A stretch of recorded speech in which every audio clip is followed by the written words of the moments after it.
This is Learning with Coach History.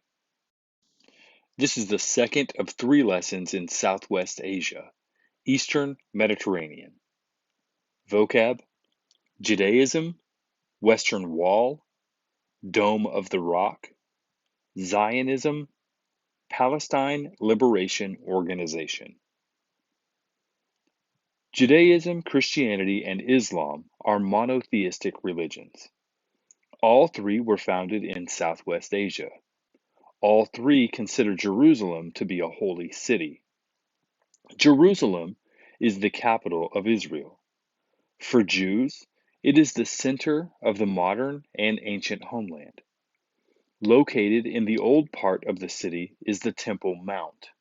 There, King Solomon built the first temple. The first temple was destroyed by the Babylonians in 586 BC. The second temple was constructed in 538 BC. A portion of the Second Temple still stands today. It is known as the Western Wall. Modern Jews pray at this holy site. It is all that remains of the Second Temple, which was destroyed in AD 70 by the Romans. For Christians, Jerusalem is the sacred location of the final suffering and crucifixion of Jesus. Every year, thousands of Christians visit places like the Mount of Olives. Jerusalem was under Muslim control during the Middle Ages. During this time, Christians started the Crusades to liberate these lands. Eventually, the lands returned to the control of Muslims. The lands remained that way until World War I. To Muslims, Jerusalem is the third most holy city, after Mecca and Medina. There is a shrine there called the Dome of the Rock. It is where Muslims believe their prophet Muhammad rose into heaven. This shrine and a nearby mosque are located on the Temple Mount. The Temple Mount is also the site of the Jewish temples. These holy sites are close together. As a result, they have been the site of clashes between Jews and Muslims. The Ottoman Empire was a Muslim government based in Turkey.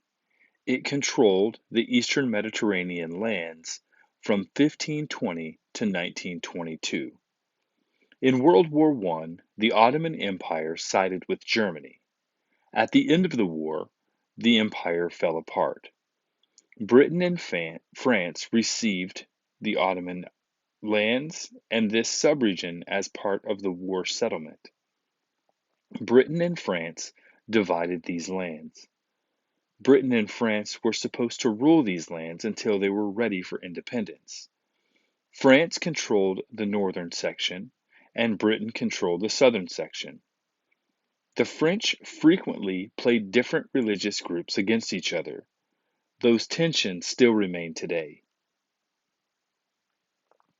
The land controlled by Britain was known as the Palestine Mandate. In the 1800s, a movement called Zionism had begun. Its goal was to re-establish a Jewish state in the Jewish homeland. Jewish settlers started buying land and settling there.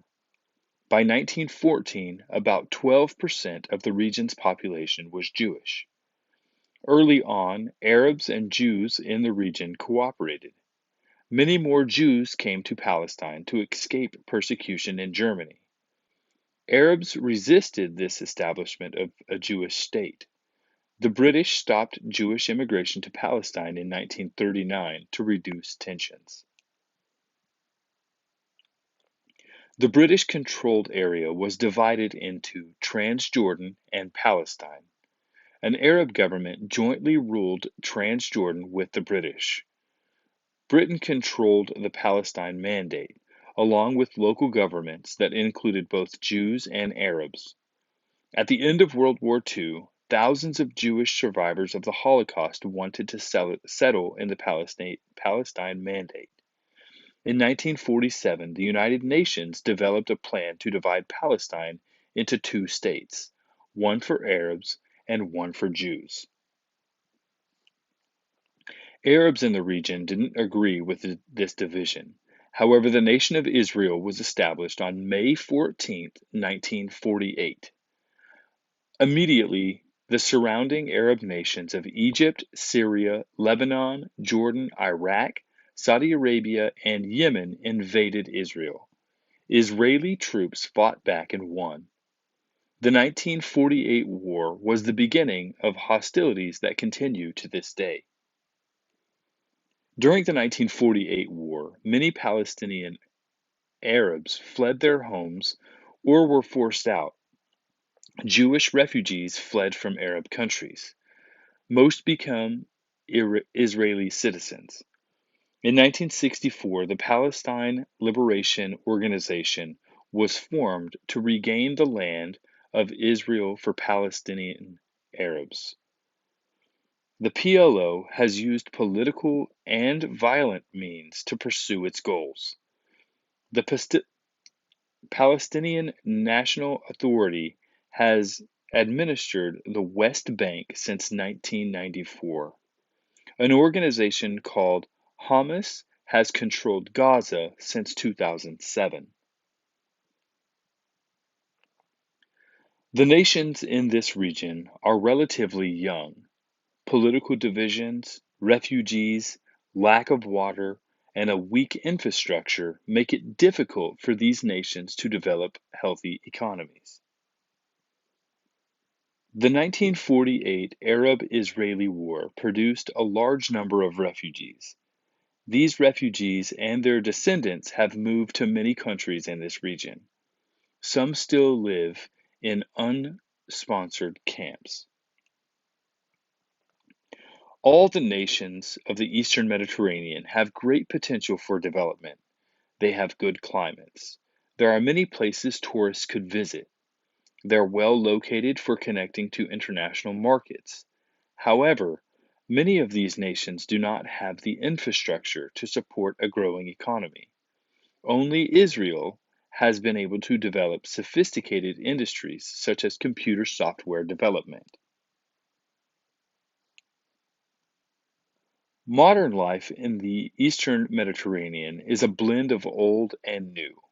Strong cultural traditions exist, but cell phones, computers, and internet access are common. One aspect of life that remains traditional is dining. Most meals are eaten in the home. Traditional foods are served. The host may not eat with the guest. He is expected to attend to their needs during the meal. Since the 7th century, Lebanon has been a refuge for both Muslims and Christians. A small group of Druze, Druze, also live in Lebanon. This tightly knit group is very secretive about its religious practices. The cultural and religious variety in Lebanon makes it difficult to build the unity of the country. Israel has a great variety of immigrants. The majority of immigrants are Jewish, but they come from the United States, Eastern Europe, the Mediterranean, Russia, and Ethiopia. The focus of Jewish culture helps to draw this diverse group together. Israel is also home to about 1 million Arabs.